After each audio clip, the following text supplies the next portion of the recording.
बिस्मिल्लाहिर्रहमानिर्रहीम, अस्सलामु अलैकुम। फेस टू फेस के साथ मैं हूं मोहम्मद अकबर बाजवा। आज मेरा दिल है कि गालिब का एक शेर है, उसके साथ मैं प्रोग्राम का आगाज करूं। हैरान हूं दिल को रोऊं कि पीटूं जिगर को मैं, मकदूर हूं तो साथ रखूं नोहागर को मैं। ये शेर पढ़ने का ख्याल मुझे यहां से आया कि अभी थोड़ी देर पहले एक डेवलपमेंट हुई है कि आज एक जुडिशल मैजिस्ट्रेट साहब ने अरशद शरीफ शहीद की अहलिया और उनके प्रोड्यूसर को उनके नाकाबिले जमानत वारंट गिरफ्तारी जारी कर दी है। आप सिर्फ हिसाब लगाइए कि पिछले साल 23 अक्टूबर को अरशद शरीफ को कीनिया में शहीद किया गया, एक साल गुजरने को है, अभी तक बिल्कुल दूर दूर तक इस तरह का कोई शायबा भी नहीं है कि इंसाफ अरशद शरीफ को मिलने वाला है।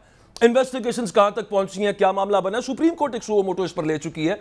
उससे भी कुछ ऐसा एटलीस्ट मुझे माफ कर दीजिएगा, लेकिन मुझे कोई खास उम्मीद मुझे वहां से भी नजर नहीं आ रही। लेकिन दूसरी तरफ क्या हो रहा है, वहां पे ये हो रहा है कि एक एफआईआर, अच्छा जो एफआईआर वो लॉन्च करवाना चाहते थे वो तो नहीं हुई, उनकी फैमिली की बात कर रहा हूं, अरशद शरीफ मरहूम की जो फैमिली है। दूसरी तरफ एक एफआईआर लॉन्च हुई है, उस पर एक ट्रायल चल रहा है और वो कहते हैं कि जनाब हम बार बार समन कर रहे हैं किसको, उस शख्स की बीवी को और उनके प्रोड्यूसर को कि जिनको शहीद कर दिया गया, जो ऑलरेडी मजलूम है उनको जी बार बार बुला रहे हैं, वो आए नहीं, उनके नाकाबिले जमानत वारंट गिरफ्तारी जारी कर दी है जुडिशल मैजिस्ट्रेट अब्बास शाह साहब ने। और उनकी फैमिली कहती है, मैं आपको एग्जैक्ट बताता हूं कि उनके जो फैमिली सोर्सेज से मेरी बात हुई है वो ये कहते हैं कि हमें तो पता ही नहीं है कि ट्रायल भी कोई चल रहा है कि नहीं चल रहा, पहली बात। दूसरी बात, उनका पुराना वो ये है कि भाई जो हम कहते हैं उसके मुताबिक तो कुछ किया जाए, हमारे कहने पर तो इस्लामाबाद में एफआईआर नहीं लॉन्च हो सकी, और फिर उसके बाद उन्हीं के वारंट गिरफ्तारी भी जारी कर दी है। सब मामले पे बात करते हैं, सूरत हाल क्या बन रही है, कहां पे जा रही है, मज़हक का खेज नहीं मैं इसको कहूंगा, ये इंतहाई अफसोसनाक है, ये डार्क कॉमेडी है जो इस वक्त पाकिस्तान के अंदर चल रही है। और ये उसका एक इजहार आज इस मामले के अंदर हमें नजर आया। आरिफ उम्मीद भट्टी साहब हमारे साथ मौजूद हैं और सीनियर सहाफ़ी, और शुएब साहब हमारे साथ मौजूद हैं, सीनियर वकील। आप दोनों का बहुत शुक्रिया, आपने वक्त दिया।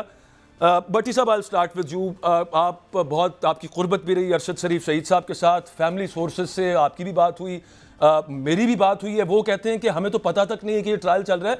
मैं कहता हूँ चले ना भी पता हो, ये कभी देखा है आपने इतनी सारी रिपोर्टिंग की है, कुछ थोड़ी बहुत ही मैंने भी की है, कि जिनके साथ जुल्म हुआ है उन्हीं के नाकाबिले वारंट गिरफ्तारी निकाल दी, नाकाबिले जमानत। क्या कहेंगे इस पे आप? अकबर साहब, बिस्मिल्लाहिर्रहमानिर्रहीम। कहते हैं शहर संग दिल को जला देना चाहिए, फिर इसकी राख को भी उड़ा देना चाहिए। शहीद अरशद शरीफ किसी भी पाकिस्तान से ज्यादा मुहिब्बे वतन था, इस मुल्क से इश्क करता था, माफिया को हाथ डालता था, मजबूत से मजबूत हजारों मीटिंगें मेरी उसकी 2-2, 3-3 घंटे हुई हैं, 2-2, 3 एक दो नहीं, लातदार। अंदाजा करें, उसकी माँ बुढ़ापे में व्हील चेयर पे मुल्क की सबसे बड़ी अदालत के सबसे बड़े चीफ जस्टिस जाके दुहाई दे रही है, सदा दे रही है कि मैं ए हाकिम वक्त, ए काजी, मैं तेरी अदालत में इंसाफ लेने आई हूँ, मेरा जवान बेटा 5 बच्चों का बाप मार दिया गया, उसकी कोई सुनवाई नहीं हो रही। अरशद शरीफ कीनिया ना कारोबार करता था ना जॉब करता था उधर, तो उसकी किसी से दुश्मनी थी नहीं, अल्लाह जना नसीब करे। भाई सिंपल बात है, पाकिस्तान में 16 मुकदमे दर्ज हुए, वो उन मदइयों को बुला लो, उन पुलिस वालों को बुला लो, किसने ऑर्डर दिए, 10 मिनट में कातिल सामने आ जाएगी।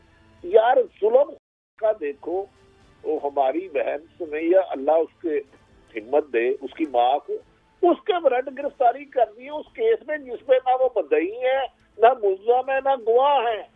एक उसका शोहर चले गया, उसके बच्चों का बाप चले गया, उसकी माँ के बुढ़ापे का सहारा शहीद अरशद शरीफ छीन लिया, नोच लिया हमसे।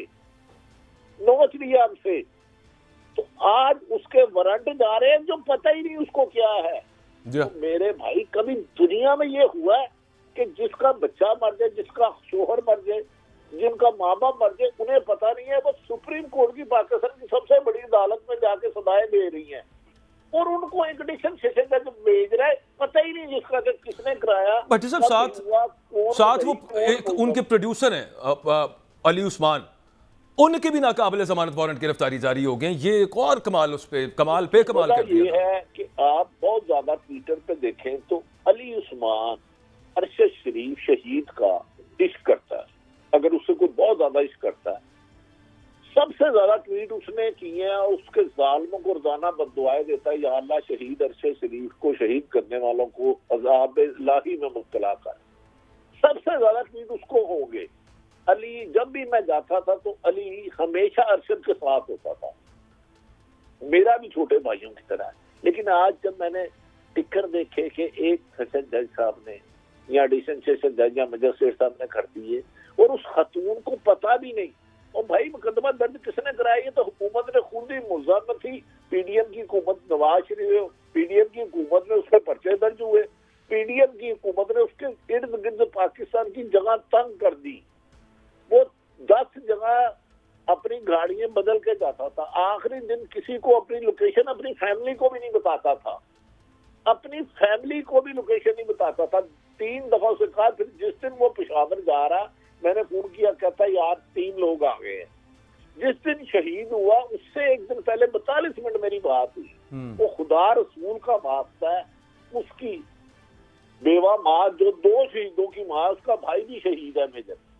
अगर उनको इंसाफ नहीं दे सकते तो उनके जख्मों पर नमक ना छिड़के। मैं शुएब सहीन सब काबिल एहतराम है, नायब हाईकोर्ट बार के भी ये सदर हैं, मेरी इनसे गुजारिश है खुदा के वास्ते हमारे अरशद को सिर्फ इंसाफ दे दे। हम नहीं कह रहा, उसके कातिल बता दें कौन है, किसने मुकदमा दर्ज कराए, वो क्यों वतन कीनिया में भी अपनी मां को छोड़ के गया। उधर कीनिया में भी सुना है कि वहां पे भी जो इन्वेस्टिगेशन हो रही थी वो बंद हो चुकी है, और जो थोड़ी देर पहले आप कह रहे थे कुछ नहीं मिलेगा। सबकी ये दुआ है जिसने भी, जब अकबर आखिरी 3 मिनट ले रहा हूँ, जब उसको दुबई कुछ लोग नीचे बुलाया तो मैं फोन पे बात कर रहा था आरम मीर भट्टी, तो उसने मुझे बाद में कहा यार ये कह रहे हैं पाकिस्तान दुबई छोड़ दो 48 घंटे में, नहीं तो डिपोर्ट करेंगे।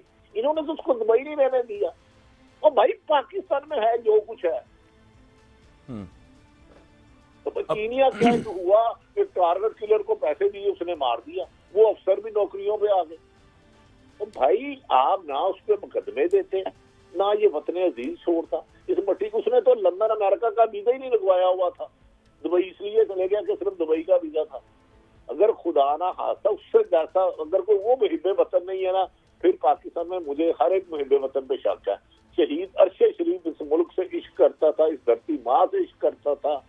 अफसोस है कि हम शुएब को जैसे को कहेंगे। शुएब शाहीन साहब से मैं क्योंकि मैं उनकी लीगल राय इस पे लेना चाह रहा हूँ। शुएब साहब ये कह रहे हैं कि जनाब अदम ताउन पे 2 चीज़ें हैं इसके अंदर। एक तो उनकी फैमिली कहती है कि हमें पता नहीं, इस एफआईआर का, इस ट्रायल का भी हमें पता नहीं, समन्स हमें वसूल कोई नहीं हुए। और अदम ताउन के ऊपर क्या ऐसा, ये पहले भी ऐसी मिसालें मिलती हैं लोअर कोर्ट्स में हमारे यहाँ पे, कि आप जो अगर अदम ताउन भी है, फर्ज कर लिया कि समन्स मौसूल भी हुए हैं, लेकिन आप उन्हीं के नाकाबिल जमानत वारंट गिरफ्तारी निकाल दें कि जो ऑलरेडी मजलूम है, जो पहले ही इंसाफ के तलबगार हैं। शुएब शाहीन साहब,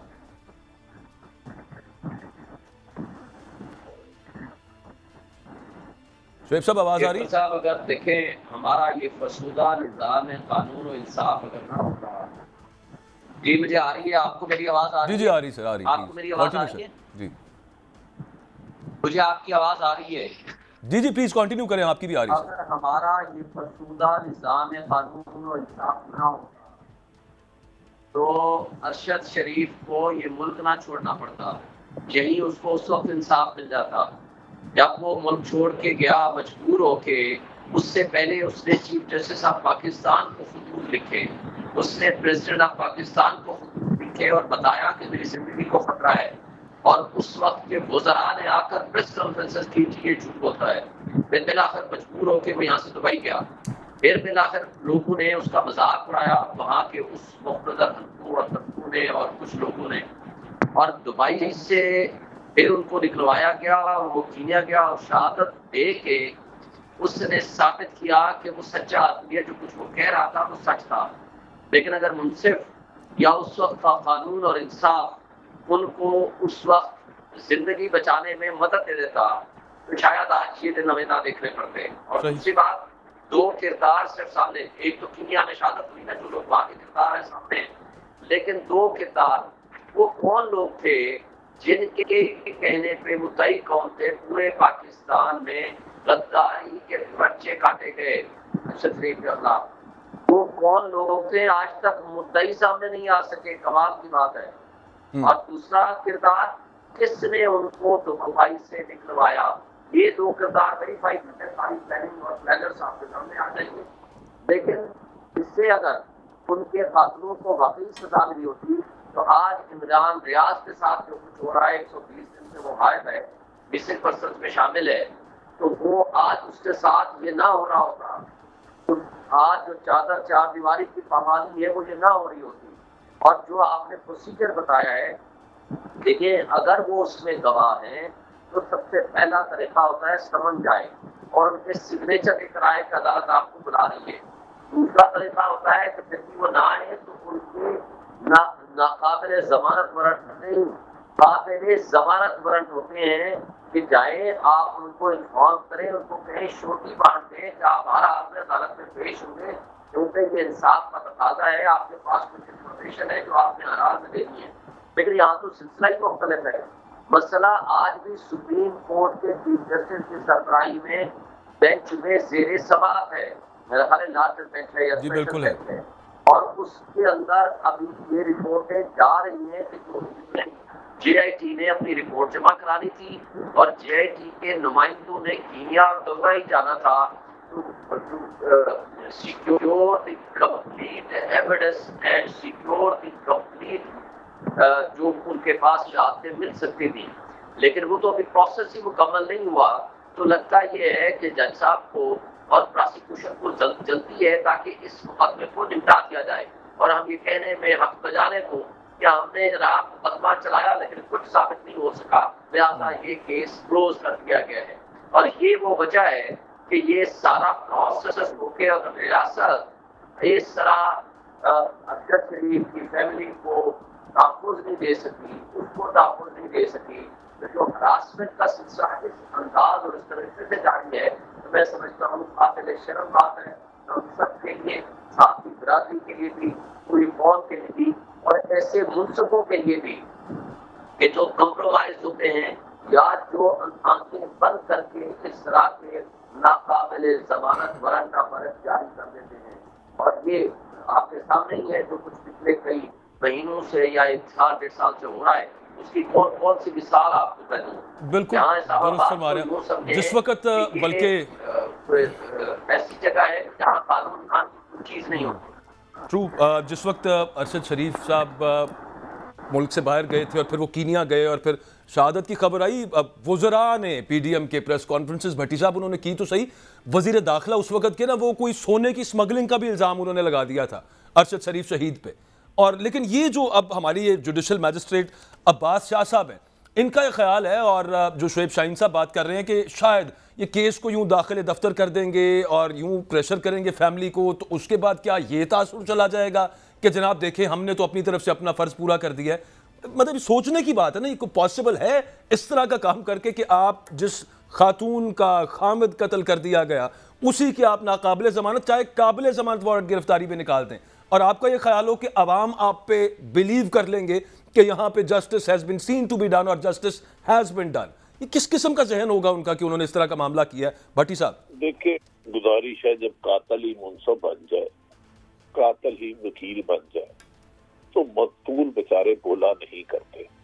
सिर्फ गुजारिश इतनी है, शहीद अरशद शरीफ ने अपनी जिंदगी में, जिसमें मेरा भी नाम था और भी दोस्तों के थे, चीफ जस्टिस ऑफ पाकिस्तान को खत लिखा, हमारी जिंदगियों को खतरा है, सदर पाकिस्तान को खत लिखा।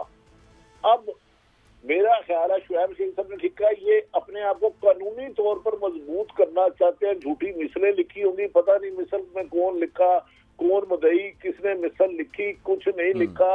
उन्होंने जो अरशद शरीफ पर जिन्होंने मुकदमा कराए उनको बुला के शामिल तफ्तीश किया, फैक्ट फाइंडिंग रिपोर्ट पढ़ी नहीं पढ़ी, जज साहब ने वारंट तो निकाल दिए, पहले उसके ऊपर जितने मुकदमा दर्ज थे उनको बुलाते, जिन्होंने करवाए थे उनको बुलाते और उन्हें कहते कि आखिर ये बंदा जो वतन से प्यार करता था मुल्क क्यों छोड़ के गया, कीनिया में इसकी दुश्मनी क्या थी। जज साहब कम से कम यही पता कर लेते कि वो मुद्दई कौन है उन 16 पर्चों के जो अरशद शरीफ पे हुए। नहीं बनना, सिर्फ अपने आप को लीगली मजबूत करने के लिए आप एक शहीद का खून रायगा जा रहे हैं और उनके जख्मों पर मिर्चें फेंक रहे हैं। दुरुस्त। अच्छा, लास्टली सिर्फ बड़ा ब्रीफली मैंने ब्रेक पे जाना है भट्टी साहब, मुझे तो ज़ाती तौर पे कोई उम्मीद नहीं है कि ये जो केस है ये किसी मंतकी अंजाम पे पहुंचेगा। गो के सो मोटो लिया हुआ चीफ जस्टिस साहब ने, और वो चीफ जस्टिस साहब तो खैर अब रिटायर हो रहे हैं, अगले वाले देखते हैं, मुजाहिर पूरा तो करेंगे वो उस केस को। आपको कोई तवक्को है? 2 हरफी बताइएगा इंसाफ की। 23 को उसको या 22 को शहीद किया गया, दर्जनों प्रोग्राम किए, और अब भी कह रहा हूँ 1% भी चांस नहीं है कि कातिल पकड़े जाए, 1% भी चांस नहीं है कातिल पकड़े जाए। दर्जनों प्रोग्राम कर चुका हूँ, 1 नहीं, 2 नहीं, 3 नहीं। और आपको याद है, चले सर, उनकी बीवी को शायद वहां गिरफ्तार कर लेना, वहां से कोई शायद निकला है मामला। उनकी एक लीडर ने ट्वीट की थी, हमारे आज भी जख्मों पे वो नमक छिड़कती है, लेकिन हम कमजोर है, ये ताकतवर है, अल्लाह इंसाफ करेगा। एक ब्रेक लेनी है नाजरीन, ब्रेक के बाद वापस आते हैं। तो पाकिस्तान तहरीक इंसाफ ने सदर ममलिकत से इंतखाबात का मुतालबा किया। उन्होंने कहा है कि सदर साहब अपना जो आइनी फ़र्ज़ है वो निभाएं और इंतखाबात की तारीख का ऐलान करें। सदर साहब का जो टेन्योर था ऑफिशियली वो तो पूरा हो चुका। कल 12 बजे तक बहुत ज़्यादा उम्मीद लगाए रखी, इंतज़ार लगाए रखा तहरीक इंसाफ ने भी कि सदर कोई तारीख दे देंगे, लेकिन तारीख सदर की तरफ से नहीं आई। वो जो एक द न्यूज़ ने स्टोरी दी थी कि जनाब 2 बहुत अहम ताकतवर शख्सियात की मुलाकात हुई है सदर के साथ, तो उसके बाद से वो एक चहमगोइयों का सिलसिला जारी है कि that may be the reason कि सदर ने तारीख नहीं दी, हालांकि खुद उन्होंने चीफ इलेक्शन कमिश्नर को बुलाया था बातचीत के लिए और मुशावरत के लिए, जो एक आइनी फ़र्ज़ है। तो इस मामले पे बात करेंगे। आरिफ हमीद भट्टी साहब हमारे साथ मौजूद थे, बहुत शुक्रिया। शुएब शाहीन साहब हमारे साथ होंगे, अशतर औसाफ साहब होंगे, और जो अभी आपको टॉपिक बता रहा था इलेक्शंस के हवाले से, सदर को क्या इंतखाबात की तारीख नहीं दे देनी चाहिए थी, इस पर बात होगी एक ब्रेक के बाद।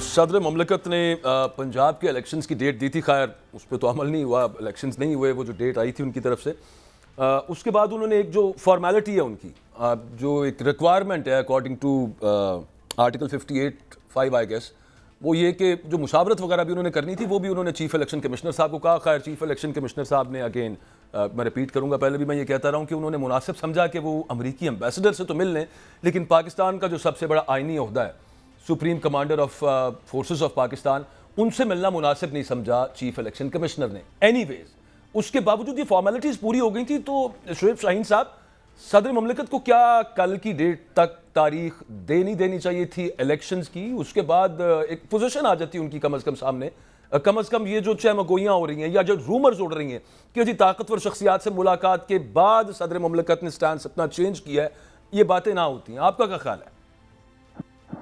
देखिए, बिल्कुल दुरुस्त फरमाया आपने, उनको फौरी तौर पर दे देनी चाहिए थी, और या फिर लॉ मिनिस्ट्री को लिखने की जरूरत ही नहीं थी, वो खुद तारीख दे सकते थे। इसके अंदर 48(5) में तो कंसल्टेशन का लफ्ज भी नहीं लिखा हुआ, लिहाजा कंसल्ट अगर कर भी लिया, चलो अच्छी बात है कि ताकि इलेक्शन कमीशन ने तैयारी करनी है, इलेक्शन कराने हैं, चले उसको जो सूट करती है डेट उस हिसाब से हो जाती, तो वो आज भी दे सकते हैं। यानी ये 15 तारीख तक अगर डेट देते हैं तो वो 52 या 54 डेज का वो जो मार्जिन है इलेक्शन शेड्यूल वाली बात, वो 57-58 वाली वो इलेक्शन एक्ट की, उसके मुताबिक वो विद इन 90 डेज इलेक्शन की तारीख आ जाएगी और इलेक्शन हो जाएंगे। और दूसरी बात, इवन वो जो 54 डेज हैं या 52 डेज हैं जो इलेक्शन के मराहिल हैं, उसको कम ज्यादा किया जा सकता है। मसलन जो 7 डेज टाइम रखा हुआ है फर्स्ट करो नॉमिनेशन का, उसको 5 दिन किया जा सकता है। फर्स्ट करो अपीलें सुनने का टाइम है या ऑब्जेक्शन देने का टाइम है, जहाँ 8 दिन है वहाँ उसको 6 दिन किया जा सकता है। उस तरह अगर आप 40 डेज या 45 डेज के अंदर अंदर भी डेट पहले अनाउंस करते हैं, तो वो इलेक्शन कमीशन की ड्यूटी है कि उसके मुताबिक अपना शेड्यूल बनाए और वो उसको एग्जीक्यूट एंड इम्प्लीमेंट करे। तो आज भी उनके पास ये पावर है और उनको देना चाहिए, इसमें मेरा ख्याल है कोई इब्हाम नहीं है। तमाम लीगल फ्रेटर्निटी ने, पाकिस्तान बार कौंसिल से लेकर सुप्रीम कोर्ट बार एसोसिएशन तक, सब ने मुतफ़िक़ा मुतालबा किया है दोनों एलानियों में। ऑल पाकिस्तान लॉयर्स कन्वेंशन जो रखा था सुप्रीम कोर्ट बार एसोसिएशन के ज़ेरे सदारत, वहाँ सभी ने मुतफ़िक़ा एक करारदाद पास की। इसी तरह पाकिस्तान बार कौंसिल ने और representatives of all Pakistan bar, provincial bar council और हाईकोर्ट बार एसोसिएशन, उन्होंने भी ये एलामिया जारी किया। तो मेरा ख्याल है इसमें कोई इब्हाम बाकी नहीं रहा और सदर ममलिकत को इलेक्शन कमीशन का भी तो एक मामला ना शुएब शाहीन साहब रहा कि इलेक्शन कमीशन, वो आपको याद ही है कि वो कोई अक्टूबर की डेट उन्होंने दे दी, 8 अक्टूबर की आई गेस। यहाँ पे भी अगेन जो उनकी अपील थी कि सुप्रीम कोर्ट के अंदर रिव्यू जो था उसके ऊपर सुप्रीम कोर्ट ने कहा कि आपके पास 90 दिन के अंदर या 60 दिन के अंदर तारीख देने का इख्तियार है, उससे बाहर निकलने का नहीं है। लेकिन वो अजीब व गरीब तरीके से ऑपरेट करता रहा है इलेक्शन कमीशन भी। मेरे साथ अशतर औसाफ साहब भी मौजूद हैं, मैं उनका कॉमेंट इस पर लेना चाहूँ। अशतर औसाफ साहब, इस वक्त जो मामला है इलेक्शंस की डेट के हवाले से, तहरीक इंसाफ ने सदर से मुतालबा किया है, बिलावल भुट्टो जरदारी साहब ओवरऑल मुतालबा कर रहे हैं कि जनाब 90 दिन में इलेक्शंस होने चाहिए। सदर मुमलिकत पहले पंजाब की दफ़ा उन्होंने डेट दी थी, इस दफ़ा वो डेट देने से कुछ गुरेजा नज़र आ रहे हैं। अब तक आपके ख्याल में उनको डेट दे देनी चाहिए या ये प्रेरोगेटिव है इलेक्शन कमीशन ऑफ पाकिस्तान का और उसका वेट करना चाहिए, सदर साहब को चुप रहना चाहिए? आपकी टेक क्या है? देखिए मैं बताऊं आपको, जो सदर हैं, सदर मुमलिकत, उनको इख्तियार हासिल है कि वो तारीख दें जब नेशनल असेंबली की तहलील होती है। उसमें उनको कोई इख्तियार हासिल नहीं है कि जो वो सूबाई असेंबलियों के बारे में कोई तारीख दे सके। इसी तरह हर गवर्नर को अपने सूबे की जब असेंबली तहलील होती है उनको इख्तियार है तारीख देने का।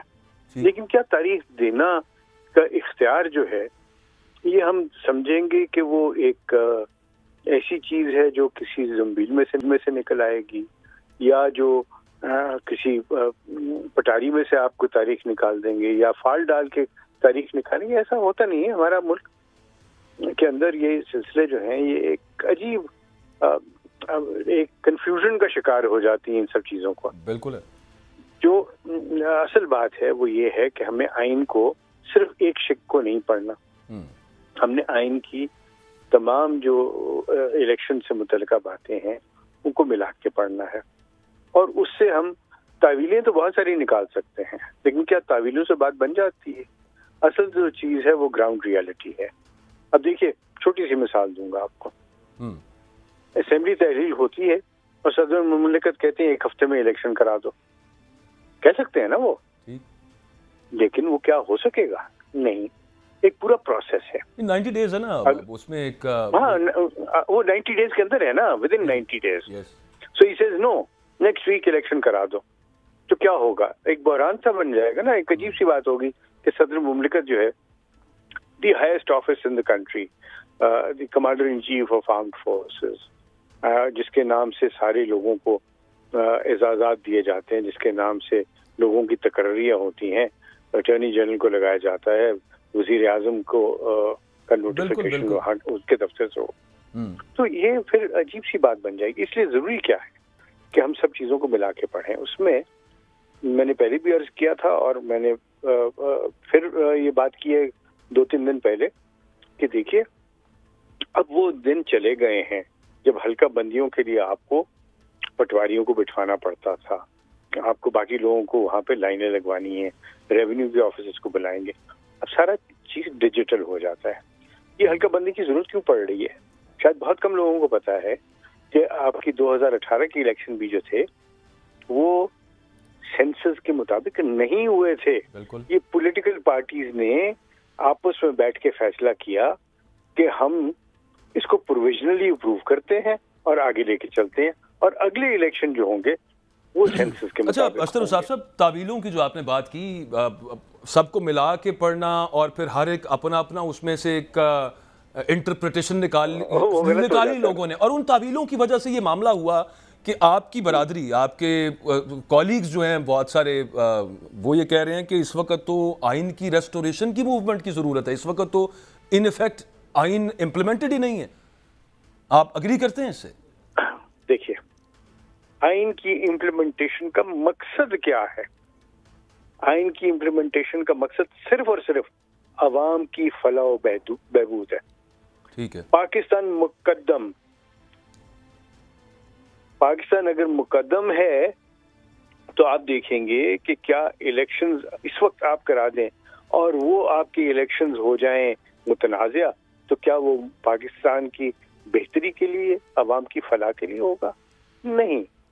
आप देखिए कि इस वक्त जो सिचुएशन चल रही है, आप फौरी तौर पर इलेक्शंस करवा देते हैं और हल्का बंदियां नहीं हो चुकी होती, तो कल को फिर यही बात होगी ना कि आइन को बहाल करने की तहरीक चलाएं, क्योंकि ये इलेक्शन जो है ये तो प्रॉपर थे ही नहीं।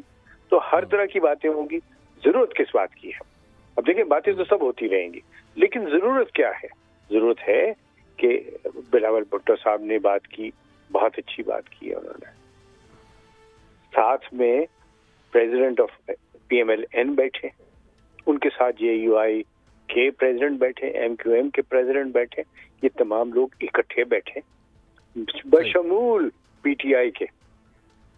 हर सियासी जमात जो इलेक्शन में हिस्सा लेना चाहती है उनको साथ बिठाएं। इलेक्शन कमीशन बैठे, तमाम के तमाम गवर्नर्स बैठे, प्रेसिडेंट बैठे, और ये सारे के सारे मिलके एक फॉर्मूला तय कर लें कि जनाब बात तो बड़ी अच्छी है हुजूर, लेकिन मसला ये है ना कि वो हमें PMLN के प्रेसिडेंट तो इस पे बैठते नजर नहीं आ रहे। उनकी इतनी ज्यादा ख्वाहिश नहीं है जितनी तहरीक इंसाफ और अब पीपल्स पार्टी की नजर आई है। मैं तो अपनी ख्वाहिश का इज़हार कर रहा हूँ। अच्छा, नहीं वो आपकी बात दुरुस्त है, दैट यू राइट अबाउट। मैं इसके अंदर ना एक और चीज बीच में बात करता हूँ। बिल्कुल ठीक है। नहीं, मैं एक छोटा सा, मैं शुएब शाहीन साहब भी साथ हैं, मैं उनका इस पे कमेंट लेने लगा हूँ कि तावीलों की जो आपने बात की उसकी वजह से बहुत सारा मामला जो है ना वो लटक गया। हमने देखा शुएब साहब, एक और चीज भी हमें नजर आई कि जुडिशरी हमें जो डिवाइड नजर आई वहां पे, that is also a reason.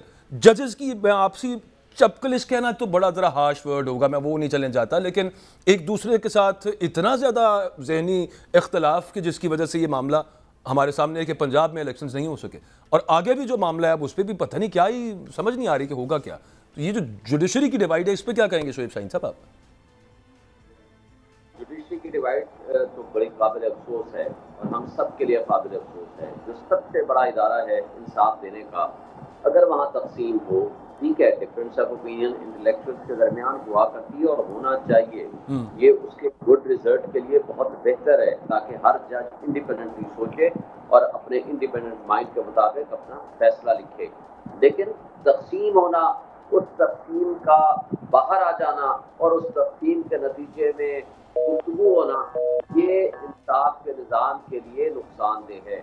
और इसी तरह अगर आप ये तसव्वुर करें कि क्या जो इलेक्शन कमीशन और गवर्नर्स का जो इशू पहले रहा है पंजाब और KP का, आप देखेंगे सुप्रीम कोर्ट ऑफ पाकिस्तान अपने 1 मार्च के फैसले में ये तय कर चुकी है कि जब असम्बली डिसॉल्व करेगी गवर्नर जी, तो बेशक on the advice of the chief minister होगी, इवन देन वो तारीख देगा गवर्नर, और उसकी वही लैंग्वेज है जो आर्टिकल 105। तो उसमें शुएब शाहीन साहब, जब एक पहला बेंच बना उस पर एतराज आया, फिर उसके बाद 9 रुकनी बेंच बना, उसमें से 2 जज उठ गए, फिर उसके बाद 5 रुकनी, फिर उन्होंने कहा नया बना दें। चीफ जस्टिस साहब ने बजाय इसके कि लार्जर बेंच बनाने के एक 5 मेंबर बेंच बना दिया। एक दूसरे के खिलाफ एक बेंच पे बैठ के हमारी मुअज़्ज़ज़ सुप्रीम कोर्ट के सीनियर मोस्ट ऑनरेबल जजेस एक बेंच पे बैठ के हेयरिंग के दौरान एक दूसरे के खिलाफ बातें उन्होंने की और रिपोर्ट हुई रिमार्क्स के तौर पे।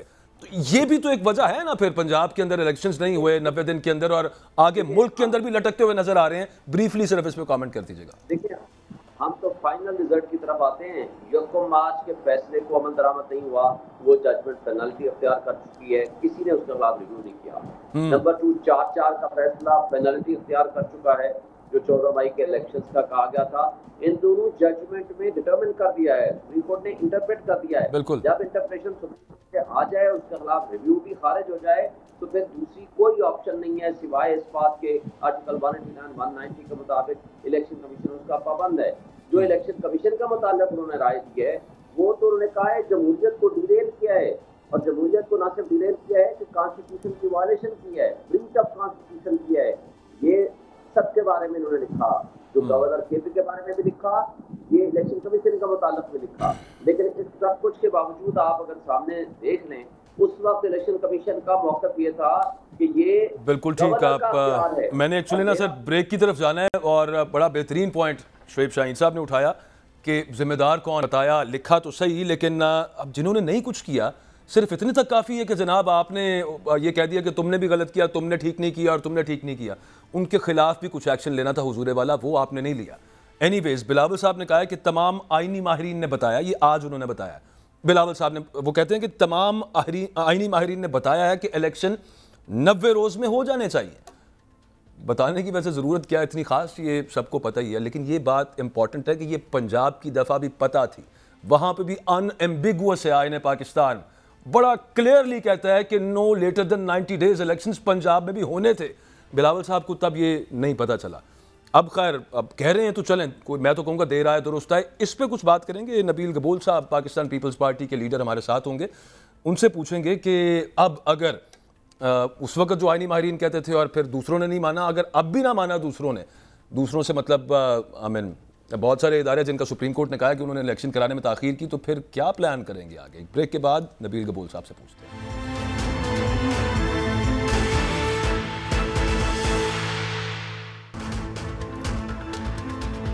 पीपल्स पार्टी के सीनियर रहनुमा नबील गबोल साहब हमारे साथ हैं। बहुत शुक्रिया नबील साहब, आपने वक्त दिया है। आपकी पार्टी के चेयरमैन बिलावल साहब ने आज बताया, हमें तो खैर पहले भी अंदाज़ा था ही, बिलावल साहब कह रहे हैं कि तमाम आईनी माहिरीन ने उनको बताया है कि 90 दिन के अंदर इलेक्शन होने चाहिए। ये मामला सिर्फ पंजाब की दफ़ा भी था वैसे, लेकिन उस वक्त नहीं पता था बिलावल साहब को, या फिर उनका ये कहना है कि मेरा उसूली मौक़िफ़ ये था पार्टी का कि एक साथ इलेक्शंस होने चाहिए। तो एक साथ इलेक्शंस करवाने थे तो सर उस वक्त आपको चाहिए था ना कि आप असेंबलियों से निकल जाते, नेशनल असेंबली से निकल आते, सिंध असेंबली डिसॉल्व कर देते, इलेक्शन एक साथ हो जाते, लेकिन वो एसेंशियली आइन टूटा पंजाब और केपी की दफ़ा। क्या कहेंगे सर आप? आइन तो बार बार टूटा, आइन तो बार बार टूट रहा है। आइन मेरे ख्याल में अब तो सिर्फ कागज़ का एक टुकड़ा रह गया है, और इस पर अमल कहाँ से हो रहा है? अगर आप कहें जी पंजाब के और केपी की हुकूमत केयर टेकर हुकूमत है, केयर टेकर हुकूमत उसूलन आइन के मुताबिक तो सिर्फ 90 दिन के लिए होता है, तो वो तो पता नहीं कितने महीनों से चल रहा है। मतलब अभी तो आजकल लोगों को अगर केयर टेकर मिनिस्ट्री की ऑफर होती है बड़े खुश होते हैं, तो ये समझते हैं कि यार शायद हम 5 साल के लिए आ रहे हैं, केयर टेकर निगरान 5 साल के लिए आता है। तो मकसद ये कि जब आपको ये इम्प्रेशन दिया जाता है कि आइन की कोई हैसियत नहीं है, दस्तूर की कोई हैसियत नहीं है, और जो चीज़ें हो रही हैं वो सबके सामने है, तो जाहिर है एक बेचैनी की सूरत हाल है इस वक्त। और मैं इसको बिल्कुल सपोर्ट नहीं करूँगा कि अगर पंजाब या केपी की हुकूमत डिसॉल्व हो गई थी तो उसको क्यों नहीं 90 दिन में कराए, बिल्कुल कराने चाहिए थे, नहीं कराए। उसका रीज़न यही था कि जी चले अब मुल्क के पास जो है ख़जाना खाली है और एक साथ इलेक्शन हो। अब मानते हैं एक साथ इलेक्शन हो, अभी क्यों नहीं हो रहे इलेक्शन? अभी आइन तो कह रहा है 90 दिन क्या 120 दिन में करा लें, हमें तो 120 दिन में भी नजर नहीं आ रहे हैं, हमें तो 120 महीने भी नजर नहीं आ रहे हैं गबोल साहब। 120 महीने 120 महीने में भी अगर 120 महीने में भी इलेक्शन हो तो मैं नफल शुक्राना की अदा करूंगा। ये क्या चक्कर है? अगर 120 मतलब नहीं, आपको ये लग रहा है कि अच्छा, वैसे तो मोहसिन नकवी साहब की एग्जांपल है ना, वो तो जरदारी साहब के बड़े मोतमद खास भी हैं, और उस वो पंजाब वाला जो मामला हुआ, लेकिन 122 महीने तक आपको इलेक्शन नजर नहीं आ रहा है। आपको क्या लग रहा है यहाँ पे कोई टेक्नोक्रेट सेटअप आ गया और ये कहीं नहीं जाने लगे? नहीं, आप देखें ना आइन पे चल कौन रहा है। आइन क्या कहती है कि जैसी आपकी असेंबली डिसॉल्व होती है आप उसी वक्त एक तारीख देते हैं। आइन तो ये कहती है कि अगर प्राइम मिनिस्टर प्रेसिडेंट डिसॉल्व करता है, जो कि ये मौजूदा सूरत हाल में यही हुआ कि एक दिन पहले जो है प्राइम मिनिस्टर ने सबरी भेजी प्रेसिडेंट को, प्रेसिडेंट ने असेंबली डिसॉल्व की। आइन तो ये कहता है कि प्रेसिडेंट जो है फौरी तौर पर तारीख दे, शेड्यूल का अनाउंसमेंट करे। प्रेसिडेंट अनाउंसमेंट नहीं कर सका, यहाँ तक प्रेसिडेंट की ये हैसियत है कि वो इलेक्शन कमिश्नर को बुलाता है मीटिंग के लिए। इलेक्शन कमिश्नर कहता है मेरे पास टाइम नहीं है, मैं मिल नहीं सकता हूँ आपसे। तो कौन सी आइन की बात कर रहे हैं, कौन सी दस्तूर की बात कर रहे हैं? इस वक्त तो हमारा मुल्क जो है ना वो मैं समझता हूँ एक आईसीयू में चल रहा है, और आईसीयू के अंदर जब कभी पेशेंट होता है वो नहीं पता है कि उसके साथ होगा क्या, वो बाहर आएगा या ऊपर जाएगा। एक इंटरेस्टिंग चीज जो मुझे आज भी नजर आ रही है, आपको भी नजर नहीं आ रहा इलेक्शन होते हुए, आपकी पार्टी के चेयरमैन कह रहे हैं कि ये जो केयर टेकर हैं ये चेयर टेकर बनने की कोशिश कर रहे हैं। ये आसिफ अली जरदारी साहब को क्यों नजर आ रहा है? वो तो उन्हें तो पूरा एतमाद है इलेक्शन कमीशन ऑफ पाकिस्तान पे, रिसेंट स्टेटमेंट उन्होंने दी है, वो कहते हैं करवाएंगे ये टाइम पे इलेक्शन, मुझे यकीन है। देखिए ना, वो शायद अभी आपको पता है कि हर मर्ज की दवा जरदारी, अब जाहिर है उनको कोई मर्ज का पता है, शायद उनके पास सही खबर हो। मैं तो दुआ कर रहा हूँ कि काश ऐसा हो जाए, और मैं यही समझ रहा हूँ, क्योंकि देखिए मुल्क के लिए यही बेहतर होगा। ये जो केयर टेकर या चेयर टेकर है, इन चेयर टेकर का जो ख्वाहिशात है वो तो पूरे नहीं हो सकते। जाहिर है उनके अंदर एक्सपीरियंस लोग नहीं है। अब अमानुल्लाह काकड़ बहुत अच्छे इंसान है, मैं उनकी बड़ी इज्जत करता हूँ, बड़े प्यारे इंसान है, उनके ऊपर कोई दाग नहीं, लेकिन उनको ये भी नहीं पता था कि कभी वो वफा की वजीर बन सकते हैं। लेकिन वो वजीर आजम बन गए, तो वो तो यही कोशिश करेंगे कि वो रहे। तो इसी तरीके से चेयरमैन सेनेट जो है वो भी कोशिश कर रहे हैं कि सदर पाकिस्तान का जो है औहदा उनको मिले। वो तो आपकी पार्टी ने उनका नाम दिया ना, तो उसके बाद ही वो केयर टेकर प्राइम मिनिस्टर बने ना, आप लोगों ने नाम दिया ना, आपस में मुशावरत किया आपने। अच्छा, नहीं ये बात मुझे पता नहीं है कि हमने नाम दिया था। नहीं, आईनी तौर पे तो यही होता है, तो आईनी तौर पे तो गवर्नमेंट और मतलब प्राइम मिनिस्टर और जो है आपके ऑपोजिशन लीडर उन्होंने नाम देना है ना। वो मैंने सुना है कि प्राइम मिनिस्टर ने आपके साथ मुशावरत की है, जरदारी साहब से भी बातचीत हुई थी, तो बताया होगा उन्होंने आपको काकड़ साहब का। मुझे नहीं पता है, मेरे लिए तो ये खबर थी कि जब ये टीवी पे चला, मुझे नहीं पता है कि बताया नहीं गया। अच्छा। या बताया नहीं गया, ये लंबी डिबेट है। हम चाहते हैं कि देखें, इस वक्त जो मुल्की हालात है, इस वक्त हमारा जो सबसे बड़ा मसला IMF है। IMF हमें बड़ा तंग कर रही है, आवाम पे इतना बड़ा बोझ डाल रही है, उसकी वजह से आवाम बड़ी परेशान है।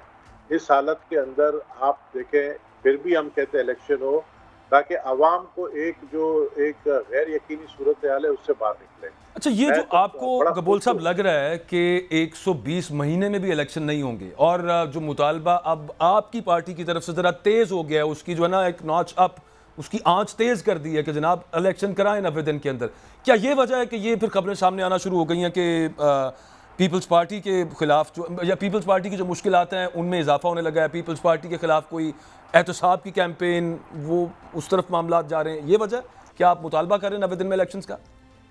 देखिए, हम पीपल्स पार्टी के खिलाफ अगर एहतसाब हो रहा है, जो कि सोशल मीडिया में नजर आ रहा है, या एक ही पिक्चर को जिसपे लाखों करोड़ों डॉलर्स दिखा दिए कि जी ये फलाने के घर से बरामद हुआ है 97 अरब, एक हमारे साबिक वफाकी वजीर पे लगा जी 97 अरब कहते किसको है?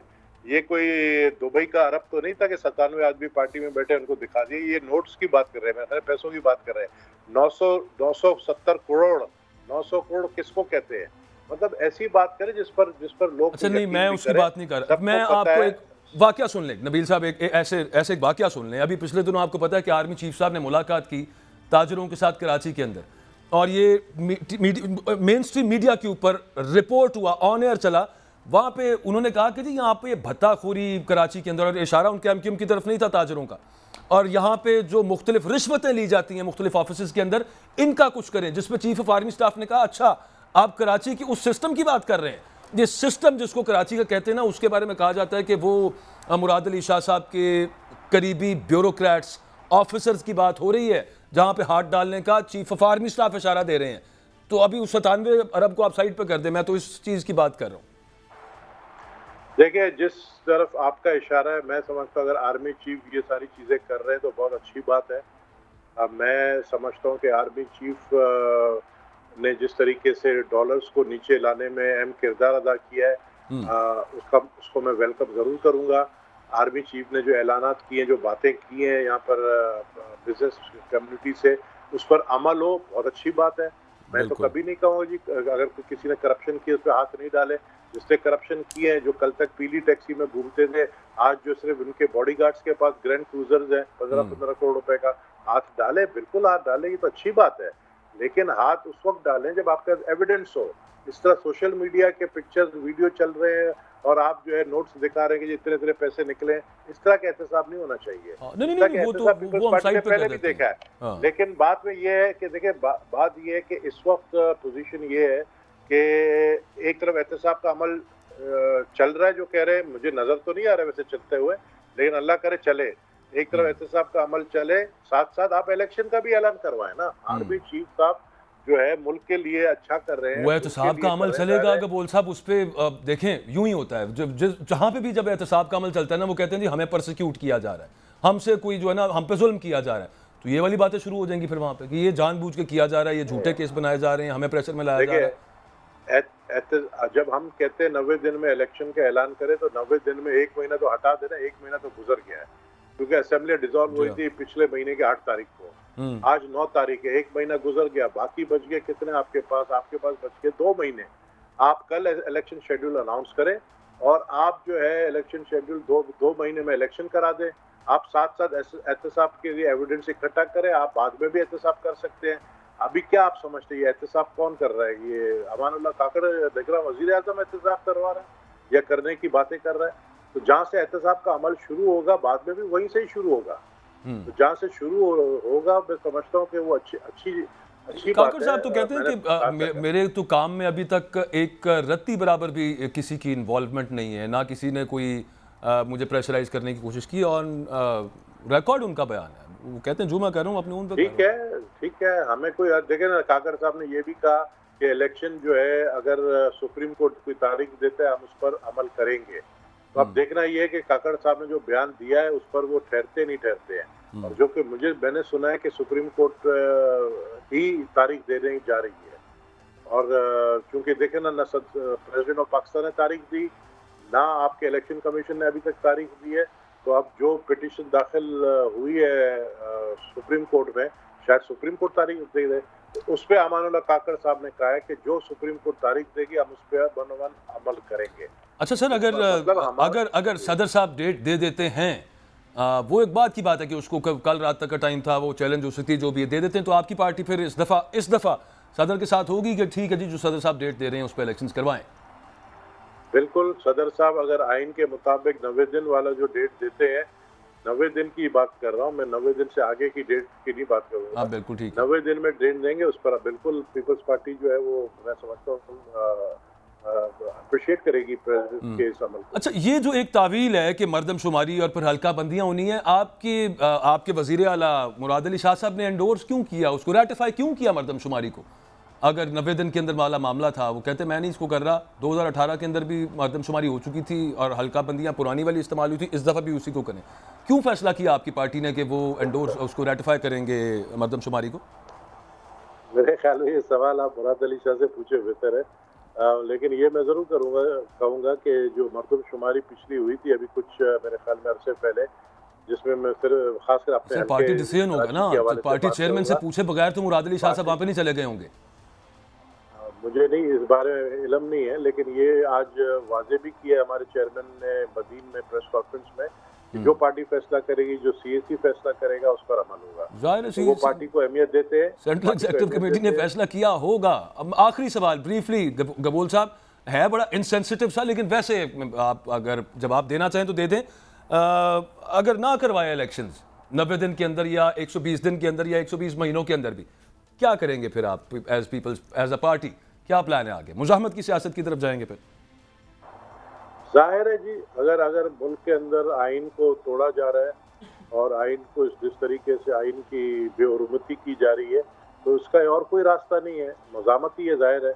और मज़ामत का तरीक़ेकार ये है कि पीडीएम जमात सारे मिलकर मज़ामत करें।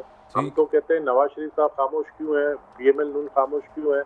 नवाज शरीफ साहब जो है ये तो गबूल साहब टाइम वैसे ओवर हो गया, लेकिन वो स्टार्ट भी मेरा इत्तफाक से आज गालिब से था, एंड भी वहीं पे कर देता हूँ कि मेरे कत्ल के बाद उसने जफा से तौबा, हाय उस जूद पशेमा का पशेमा होना। ये अगर पंजाब की दफ़ा भी थोड़ा सा आप सोच लेते, मेरा ख्याल है सूरत हाल ज़रा ज़्यादा बेहतर होती है आइन पे अमल करने के हवाले से। रियली थैंकफुल टू यू कि आपने अपना वक्त दिया। प्रोग्राम का वक्त नाज़रीन ख़त्म हो गया है, आपने अगर देखा है तो फीडबैक, और कल मिलते हैं इंशाल्लाह।